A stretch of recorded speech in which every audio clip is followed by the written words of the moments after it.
The Father has brought his Son who is demon-possessed to the disciples who have been unable to drive it out.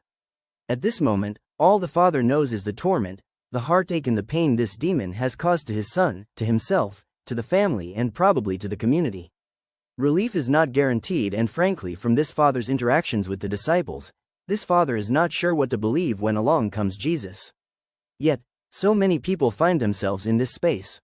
Have you found yourself or know someone who found themselves between loss of a job and what becomes of their lives, between a divorce and a future unknown, between a health diagnosis and a life that could end before it had a chance to begin, or between the death of a loved one and fill in the blanks? I vividly remember this space in my own life when the family received a terminal diagnosis regarding my mother when I was only 19 years. And in our American society, millions more find themselves tormented by demons of classism, racism, sexism and other isms that persist and refuse to be expelled without leaving their marks on one's body and mind. A dreadful healing space. This is the space that Dr. Miguel de la Torre, a professor of social ethics and Latinx studies, calls the Holy Saturday. The biblical story of Easter, a day we are quickly coming to celebrate, has Jesus being killed on what is now known as Good Friday, and which is used as a time for Christians to reflect and fast. Saturday was a day of sadness and hopelessness. On the original Saturday, the people did not know Jesus would come back.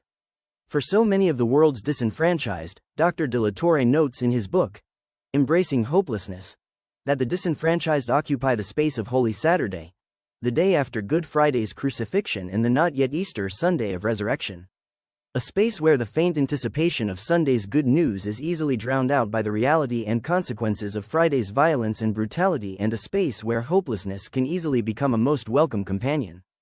In this dreadful healing space, we cry with the Father in Mark chapter 9 verses 14 to 24, I believe, help my unbelief.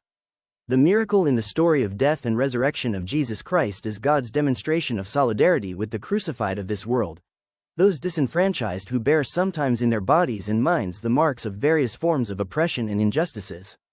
In an ultimate act of solidarity with all who continue to be crucified today on such crosses, Jesus takes up the cross and bears the wounds upon his feet, hands, and side. Thus God knows dispossession, discrimination, destitution, disinheritance and disenfranchisement. And like Jesus, who enters the scene on this dire situation in Mark chapter 9 verses 14 to 24 with a word that enables healing, enables new life and makes new growth possible, we too are called to enter into the horrors of our brothers and sisters' Saturdays, into the hopelessness of the tormenting demons. We are called to be in solidarity with the hurting in their Saturdays. In doing so, it may be that we become the people whose words and or actions light up the soul and rekindle a spark that begins a healing process where new life and new growth becomes possible.